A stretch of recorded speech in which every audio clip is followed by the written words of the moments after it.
Assalamualaikum warahmatullahi wabarakatuh. Yang terhormat pengasuh Pondok Pesantren Zainul Hasan Genggong, Al-Mukarram Kiai Haji Mutawakil Allah SHMM, dan Rektor Universitas Islam Zainul Hasan Genggong, Bapak Dr. Abdul Aziz Wahab BAMAG CHJHT.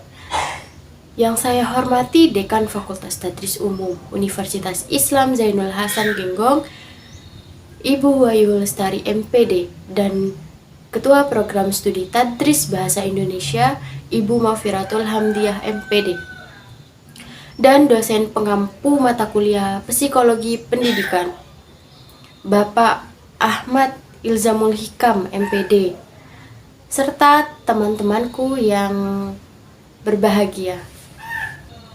Oke, perkenalkan, saya Latifatul Hasanah. Saya dari Program Studi Tadris Bahasa Indonesia Universitas Islam Zainul Hasan Genggong Angkatan ke-23. Pada kesempatan ini, saya akan sedikit membahas mengenai konsep dasar psikologi pendidikan. Sebelum saya memulai pembahasan ini, saya ingin mengenalkan terlebih dahulu media yang akan saya bawakan pada pembahasan materi ini. Ini adalah sebuah peta konsep yang bisa juga dikatakan sebagai mind mapping. Jadi, saya telah merangkum konsep dasar psikologi pendidikan menjadi seperti ini.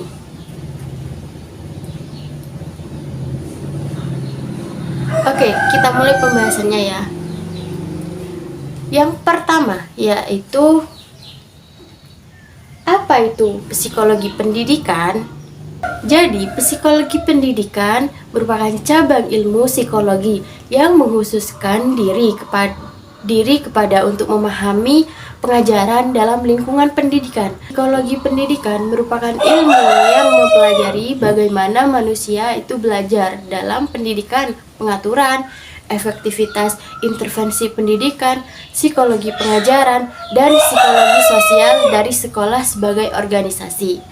Psikologi pendidikan ini berkaitan dengan bagaimana siswa belajar dan berkembang.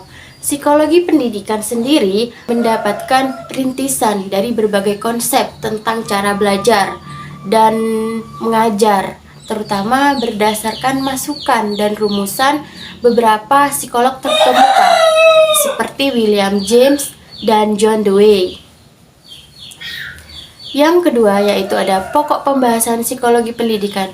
Jadi, pokok pembahasan psikologi pendidikan ini ada tingkah laku. Mengapa harus tingkah laku? Karena secara mendasar apa yang dipelajari dalam bidang psikologi pendidikan adalah seluruh tingkah laku yang timbul dan ada dalam praktik pendidikan, serta macam-macam bentuk kejiwaan khususnya yang tampak dalam bentuk perilaku sebagai dampak dari dorongan yang diterima oleh indera, entah itu indera penglihatan ataupun pendengaran. Untuk keperluan ini, banyak hal yang terlibat dalam praktik pendidikan. Utamanya adalah pembelajaran. Dan yang terlibat di sini adalah anak didik sebagai subjek utama dan diikuti oleh pendidik ataupun guru. Jadi dengan kata lain, tingkah laku yang akan diperhatikan adalah tingkah laku peserta didik dan guru dalam praktek pendidikan secara umum ataupun pendidikan secara khusus.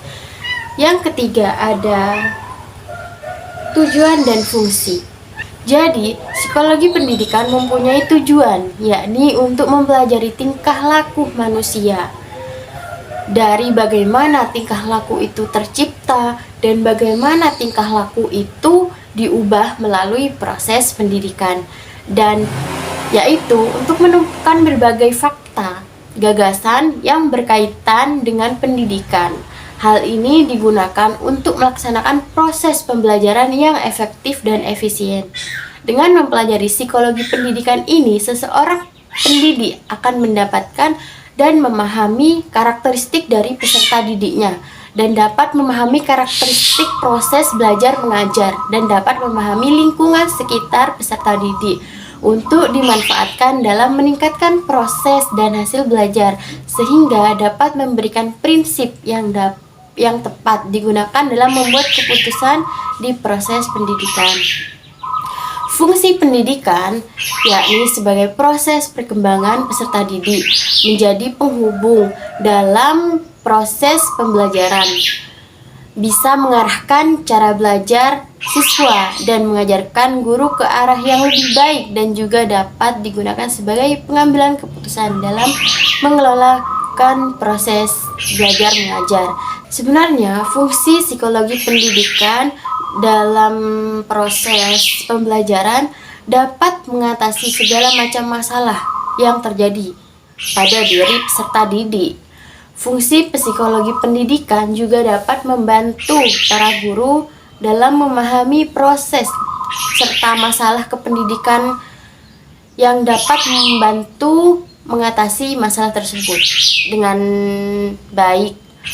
Jika seorang guru sudah mempelajari tugas perkembangan manusia, disinilah fungsinya agar guru tersebut dapat menentukan model dan metode yang tepat bagi peserta didiknya, agar peserta didiknya dapat tetap menikmati setiap proses pembelajarannya. Yang keempat yakni manfaat mempelajari psikologi pendidikan. Sekarang, guru dapat mengembangkan potensi terpendam dari peserta didiknya. Mengapa demikian? Karena psikologi pendidikan yang mempengaruhi perkembangan pengetahuan bagi seorang anak, dan anak akan dapat mengembangkan potensinya dengan maksimal bila anak tersebut mendapatkan dukungan dari orang sekitarnya, entah itu dari orang tuanya, teman, kakak, ataupun sahabatnya. Pendidik dan orang tuanya harus bekerja sama dalam membimbing dan mendukung bakat anak tersebut. Pentingnya psikologi pendidikan dapat dipahami karena pada kenyataannya bahwa manusia itu dilahirkan tanpa membawa pengetahuan apapun. Dalam bahasa pendidiknya disebut dengan postnatal, yang artinya berpotensi tapi belum mampu memfungsikannya. Oke teman-teman, karena pembahasan ini telah selesai, saya meminta maaf apabila ada kesalahan kata yang kurang tepat, dan terima kasih kepada kalian yang telah menonton video ini.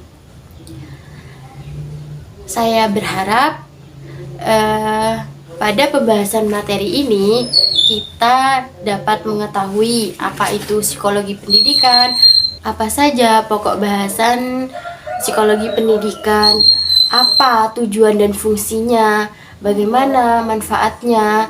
Kita dari yang awalnya tidak tahu sekarang sudah menjadi tahu. Demikian yang dapat saya sampaikan mengenai materi konsep dasar psikologi pendidikan ini. Kurang dan lebihnya mohon dimaafkan.